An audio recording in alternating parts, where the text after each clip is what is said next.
SIR जो है इसलिए है कि जो डेथ लोग है ऐसे भी लाखों करोड़ों लोगों के नाम लिस्ट में है, तो उसको हटाने का काम एसआईआर के माध्यम से हो रहा है। दूसरा, जो एक आदमी का नाम दो दो चार चार जगह पर है, कुछ लोग जिस तरह मुंबई में आ गए रहने के लिए, काम करने के लिए अहमदाबाद में आ गए, तो जिस गांव से आते हैं वहां भी उनका नाम होता है और अहमदाबाद में भी यहाँ नाम होता है, मतलब ऐसे कुछ लोगों का होता है। तो उसको एग्जामिन करके उनका नाम एक जगह पर होना चाहिए। एक आदमी को एक बार ही वोटिंग करने का अधिकार है, एक आदमी दो जगह पर वोटिंग नहीं कर सकता है। और इसीलिए मुझे लगता है कि वोट चोरी होता है, ये झूठा प्रचार है। जब हमारा लोकसभा में नुकसान हुआ तो हमने ऐसा नहीं बोला कि उन्होंने वोट चोरी किया था, कि उन्होंने बोगस वोटिंग किया था। हमने तो ये बोला कि भाई संविधान के मुद्दे पर इन्होंने नैरेटिव फैलाया, गलत भावना हमारे खिलाफ उन्होंने की, और लोगों को भी ऐसा लगा कि ऐसा हो सकता है क्या, इतना डेवलपमेंट होने के बावजूद भी हमारा नुकसान हुआ, लेकिन तो भी हमारी सरकार आई है। तो मुझे लगता है कि ये जो मशीन आई है, ये मशीन कांग्रेस के कार्यकाल में आई है, ये कोई मशीन नरेंद्र मोदी जी ने नहीं लाई है। अभी कुछ लोग बोल रहे बैलेट पर करो, तो ठीक है, बैलेट पर निर्णय ले लो। पहले बैलेट पर ही चुनाव होता था, लेकिन उसके लिए काउंटिंग के लिए बहुत टाइम लगता था। इसीलिए मशीन कुछ देशों में है, अभी बैलेट पेपर पर भी कुछ देशों में इलेक्शन होता है। तो इलेक्शन कमीशन ने तय करना है कि भाई क्या बैलेट पेपर पर ले सकता है, तो बैलेट पेपर पर भी हमारी तैयारी है। और कोई एकाधा मशीन खराब भी हो सकता है, मशीन जिस तरह आदमी का दिमाग भी खराब होता है, मतलब तो मशीन भी एकाधी बार खराब हो सकती है, तो उसको दुरुस्त करके भी मतलब उसके बाद ये होता है। अभी ये बोलते हैं भाई ये पंजा का बटन दबाएंगे तो कमल का आता है, तो ऐसा तो एकाधी मशीन में हो सकता है। जिस तरह जो पेन की शाही जो है, अभी हमारे महाराष्ट्र में जो चुनाव हुआ, तो उसमें कुछ लोगों ने शाही जो है, अभी मेरी शाही अभी तक है, मैंने जो वोटिंग किया मुंबई में, तो अगर इसको कुछ निकालना है तो कुछ लगाकर ऑयल वो निकलता है। मतलब वो कुछ लोगों ने जो शाही है, ये शाही निकलती है। तो जिन लोगों ने ऐसा किया है वो बोगस वोटिंग वाले हैं, उनको मालूम है कि भाई ये शाही कैसी निकलती है।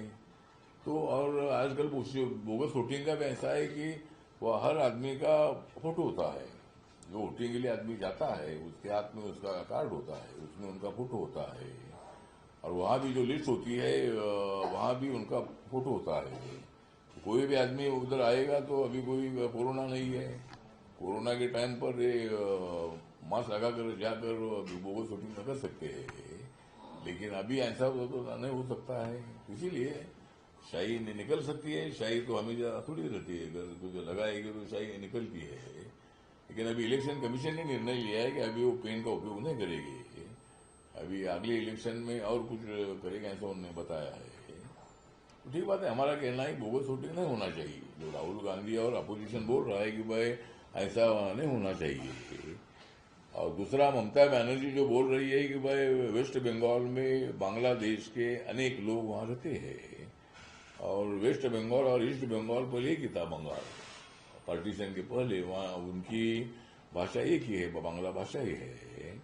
तो पार्टीशन के बाद पूर्व पाकिस्तान गया पाकिस्तान में, पूर्व बंगाल गया पाकिस्तान में, और ईस्ट बंगाल वेस्ट बंगाल अपने इंडिया में आ गया। तो वहां से अनेक लोग है कि भाई उनका झूठे कागज देकर वो लोग कुछ लोग वोटर बने हैं, तो उसकी जांच भी इलेक्शन कमीशन का कर रहा है। तो ममता बनर्जी बोल रहे कि भाई ये ठीक नहीं है। तो मुझे लगता है कि ऐसा, ममता बनर्जी वहाँ राज्य की मुख्यमंत्री है और उनके बारे में हमको आदर है कि वो तीन बार मुख्यमंत्री बनी है, एक महिला होने के बावजूद भी। कांग्रेस पार्टी छोड़कर ममता बनर्जी ने अलग अपनी टीम से बनाई, और एक बार ममता बनर्जी अटल जी के सरकार में रेल मंत्री भी थी। तो एक महिला इतना काम करती है, हमको भी अभिमान है उनके बारे में। लेकिन अभी जो चुनाव हो रहा है वेस्ट बंगाल में, अप्रैल में वो इलेक्शन अनाउंस हो सकता है, तो अभी वहां बीजेपी सत्ता में आएगी, एनडीए वहां सत्ता में आएगी, और हमें पूरा विश्वास है कि इसीलिए ममता दीदी इसी तरह की नैरेटिव फैला रही है। लगता है कि मोदी जी के नेतृत्व में मेरी Republican party of India Gujarat में भी है, और हमारे अशोक भट्टी जी हमारे प्रदेश के अध्यक्ष भी है, बाकी हमारी पूरी कमेटी इधर है। और मेरी पार्टी इतनी बड़ी नहीं है, लेकिन हर जिले में मेरी पार्टी कच्छ में है, सौराष्ट्र में है, अहमदाबाद में है, मेहसाना में है, पाटन में है, बनासकांठा में है, सूरत में है, नवसारी में है, वलसाड़ में है, बड़ौदा में है। तो ऐसे अनेक जिलों में मेरी पार्टी काम करती है। तो यहाँ मेरी पार्टी और मेरी पार्टी देश के सभी राज्यों में है। मतलब नागालैंड में मेरी पार्टी के 2 एमएलए है, वहाँ मेरी पार्टी को गन्ना किसान से मोल मिला है। मणिपुर में मेरे पार्टी का एक कैंडिडेट लोकसभा लड़ा था, वो तो चुनकर आया नहीं, उनको 1.5 लाख वोट मिला था। तो मणिपुर में मेरी पार्टी रिकॉग्नाइज है। अभी 2 राज्यों में अगर मेरी पार्टी रिकॉग्नाइज होती है तो मेरे पार्टी को राष्ट्रीय दर्जा मिल सकता है। और आज राष्ट्रीय दर्जा वाली पार्टियां नंबर 1 पर बीजेपी है, नंबर 2 पर कांग्रेस है, नंबर 3 पर बसपा है, नंबर 4 पर आम आदमी पार्टी है। इतनी 4 पार्टियां नेशनल पार्टी है। तो अगर 2 राज्यों में मैं कुछ करूंगा तो मेरी पार्टी ऑल इंडिया पार्टी बन सकती है। तो इसी तरह मेरा प्रयत्न है, गुजरात में मेरी पार्टी बढ़ाने का मेरा प्रयत्न है। और मेरी पार्टी का एजेंडा है कि खाली दलित लोगों को इकट्ठा नहीं करना है। तो चाहे किसी भी जाति का आदमी हो, जो संविधान को मानता है, जो बाबा साहब अम्बेडकर जी को मानता है, ऐसे किसी भी जाति के आदमी को पार्टी में ले रहे हैं। और अनेक लोग मेरी पार्टी में आ रहे हैं। तो इसी तरह गुजरात में भी मेरी पार्टी और भी स्ट्रांग बनाने का मेरा प्रयत्न है। और इसीलिए मैं बीच बीच में गुजरात आता हूँ। और आज भी मैं यहाँ as a minister, as a state national president of RPI, मैं आज यहाँ अहमदाबाद में आया हूँ।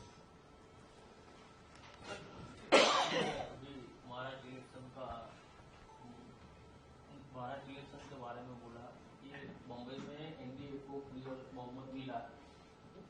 अभी एकनाथ शिंदे बोल रहे हैं मेयर पद के लिए वो डिमांड कर रहे हैं। तो मेयर कौन सी पार्टी का होगा, शिवसेना का होगा या भाजपा का होगा बॉम्बे के लिए? हाँ, बॉम्बे के लिए तो मुझे लगता है कि जिसकी ज्यादा सीटें होती है अलायंस में, तो एक नियम नहीं लेकिन एक अंडरस्टैंडिंग होता है कि जब 2-3 पार्टियां एक साथ आती है तो जिनकी ज्यादा सीट होती है उनका मेयर होना चाहिए। तो 89 सीटें हमारी बीजेपी की आई है और 29 सीटें एकनाथ शिंदे शिवसेना की आई है। तो एक बात सही है कि एकनाथ शिंदे जी के सपोर्ट के बजाय वहां बीजेपी का मेयर नहीं बन सकता है। लेकिन अंडरस्टैंडिंग की बात है कि भाई वहां बीजेपी का मेयर बनना चाहिए, महायुति का बनना चाहिए। मतलब बीजेपी के पास 89 सीटें हैं।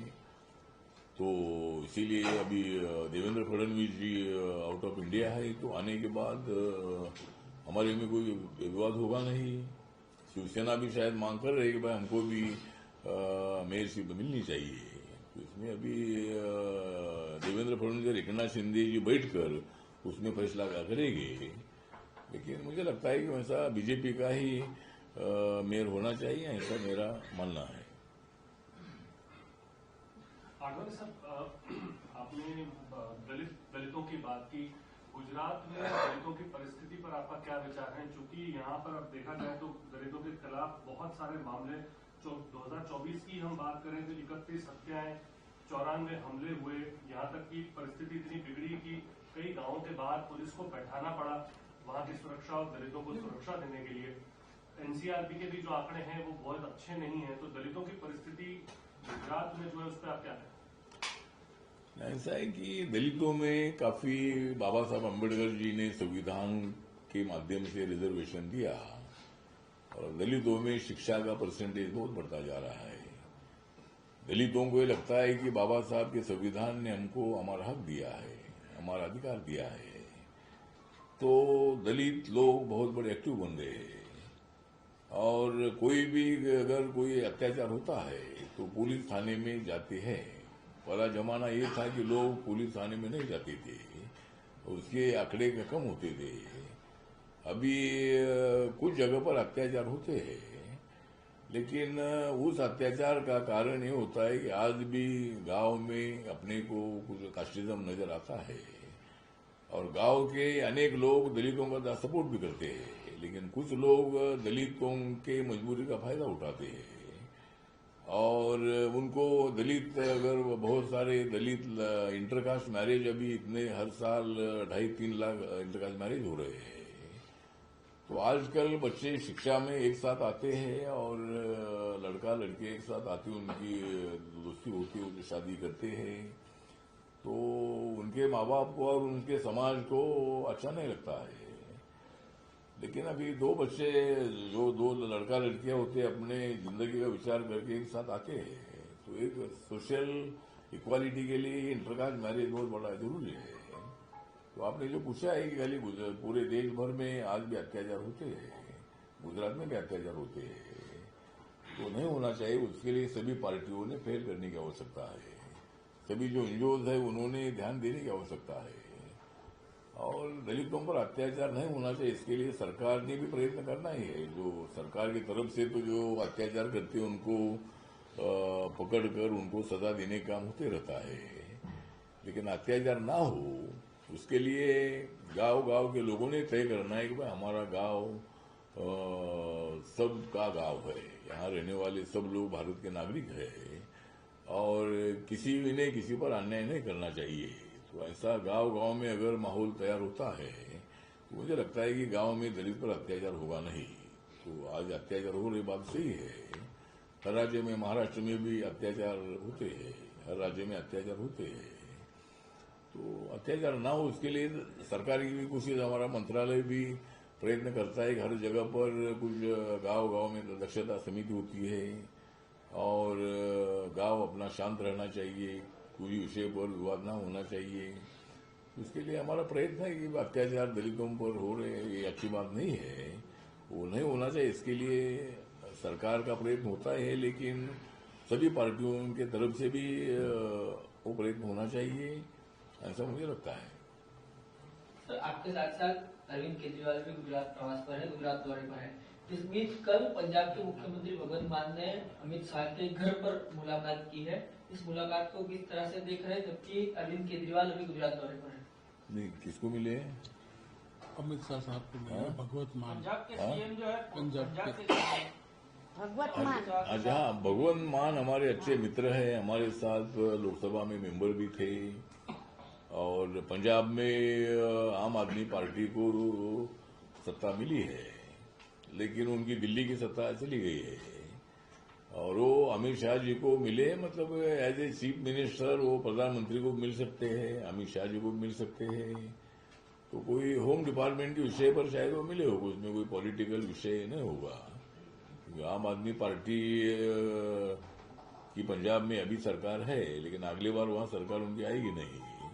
लेकिन वो तो विषय अलग बात है, जो इलेक्शन में होगा देखा जाएगा। लेकिन जो मिले हैं वो कुछ स्टेट के कुछ लॉ एंड ऑर्डर के इशू हो गए, उसके बारे में मिले हुए।